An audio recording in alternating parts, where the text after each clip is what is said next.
ఈ పిల్లవాడు కొంచెం పెరిగి పెద్దవాడు అవుతున్నాడు. 8వ ఏట ఉపనయనం చేశారు తండ్రి గారు. ఇంగ్లీష్ చదువు నేర్పించాలనేటటువంటి ఉద్దేశ్యంతో తమ్ముడు ఉన్నాడు సుందరేశ్వర అయ్యర్ గారికి. ఆయన పేరు సుబ్బ అయ్యర్ అంటారు. ఆ సుబ్బ అయ్యర్ అనబడేటటువంటి ఆయన దిండిగల్లో ఉద్యోగం చేస్తున్నారు. అక్కడ ఇంగ్లీష్ మీడియం స్కూల్స్ ఉన్నాయి. అందుకని రమణ మహర్షిని, నాకంటే అలవాటు మీద రమణ మహర్షి అని వస్తుంది, అప్పటికి రమణ మహర్షి అన్న పేరు లేదు, వెంకటరమణన్ గారిని, వెంకటరమణన్ని ఆయన యొక్క అన్నగారైనటువంటి నాగస్వామిని ఇద్దరినీ కూడా ఆ దిండిగల్ పంపించారు. పంపిస్తే అక్కడ ఇంగ్లీష్ మీడియం స్కూల్స్లో చదువుకునేవారు. చిన్నతనంలో ఈ వెంకటరమణన్ చాలా ఆశ్చర్యకరమైనటువంటి జీవితం. ఎందుచేత అంటే ఈయన ఎటువంటి నిద్రపోయేవారంటేట, అసలు ఆ నిద్రపోతుంటే గుద్దేసినా సరే ఆయనకి తెలిసేది కాదు. చిత్రం ఏమిటంటే ఒకసారి వాళ్ళ ఇంట్లో సుబ్బయ్యర్ గారి ఇంట్లో కొడుకు పుట్టినరోజు అవుతోంది. చీకటి పడిపోయింది, 7 అలా అయింది టైము. ఒక్కసారి మేము గుళ్ళోకి వెళ్ళి నమస్కారం చేసుకొస్తాం, నువ్వు చదువుకుంటున్నావు కదా చదువుకుంటుండు అని చెప్పి అన్నం పెట్టేసి వాళ్ళ పిన్నమ్మ గారు, బాబాయ్ గారు, వెంకటరమణన్ యొక్క అన్నగారైనటువంటి నాగస్వామి, ఇతర కుటుంబ సభ్యులందరూ పక్కనున్న దేవాలయంలోకి వెళ్ళారు మధురలో. ఈయన్ని ఆ దిండిగల్లో దీపం తగ్గించుకుని పడుకోమన్నారు. నువ్వు చదువుకుంటుండు అన్నారు. ఈయన చదువుకుని కొంతసేపు అయిపోయిన తర్వాత నిద్ర వస్తోందని చెప్పి దీపం తగ్గించి నిద్రపోయారు. వాళ్ళు దేవాలయంలో దర్శనం చేసుకుని తిరిగి వచ్చారు.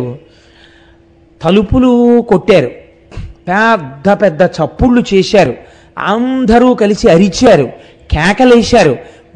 ఊరంతా పోగొడిపోయింది. ఈయన మాత్రం నిద్ర లేవలేదు. ఇప్పుడు లోపలున్న పిల్లవాడికి ఏదో ప్రమాదం జరిగి ఉంటుంది అని ఆలోచించి ఈ అన్నగారైనటువంటి నాగస్వామి గోడ దూకి లోపలికి వెళ్ళాడు.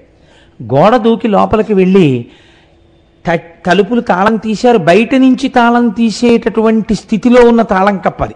అదృష్టవశాత్తు ఊళ్ళో ఉన్న ఎవరి తాళం చెవో సరిపోయింది.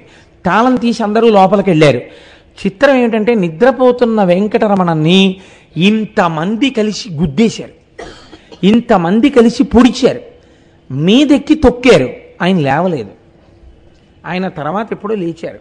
లేచి ఏమిటి మీరు ఇంతమంది ఉన్నారు ఇంట్లో అని అడిగారు. అడిగితే ఇంతమంది ఉండడం ఏమిట్రా, ప్రారంధం ఇదేం నిద్ర రా, అసలు ఇంత ముద్దు నిద్ర ఏమిట్రా నీకని అడిగారు. ఆయన చిన్నతనంలో ఆటలాడుకునేటటువంటి రోజుల్లో మంచి క్రీడా ప్రావీణ్యం ఉన్నవారు. అందరూ ఆయన చేతిలో ఓడిపోయేవారట.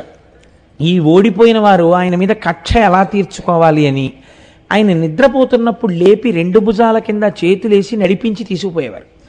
తీసుకుపోయి ఆ వైఘానది ఒడ్డున పడుకోబెట్టి కావలసినంత కుమ్మేసేవారు ఈయన నిద్దట్లో. ఎందుకంటే ఆయన లేచి ఉంటే కొట్టడం కష్టం. అందుకని నిద్రపోతున్నప్పుడు ఆయన్ని కుమ్మేసి వెళ్ళిపోయేవారు. ఆయన హాయిగా అలాగే పడుకుని లేచి వచ్చేసేవారు. అసలు అది చాలా అసాధారణమైనటువంటి నిద్ర. అటువంటి నిద్ర అలవాటు కలిగినటువంటి వ్యక్తి వెంకటరమణన్. ఈయన అప్పుడప్పుడు తర్వాత బాబాయ్ గారికి మధుర వెళ్ళినప్పుడు, మధుర ట్రాన్స్ఫర్ అయింది, ఆ మధురలో చదువుకుంటుండేవారు. చదువుకునే రోజుల్లో ఈయన అప్పుడప్పుడు మాత్రమే వెళ్ళారు మీనాక్షి అమ్మవారి దేవాలయానికి. వెళ్ళారో దర్శనం చేసుకుని వచ్చేస్తుండేవారు. ఆయనకి మధుర వెళ్ళినటువంటి రోజులలో ఉన్న అలవాటు ఏమిటంటే రాత్రి 10 అవగానే ఇంట్లో అందరూ నిద్రపోతుండగా ఓ తలగడా పెట్టి దాని మీద దుప్పటి వేసేసి అందరూ నిద్రపోయారన్న తర్వాత గోడ దూకి బయటికి వెళ్ళిపోయి ఈయన వెళ్ళిపోతూ ఇంకో పిల్లాడున్న ఇంటి గోడ మీద ఓ రాయి పెట్టేవారు. ఆ పిల్లవాడు కూడా ఇలాగే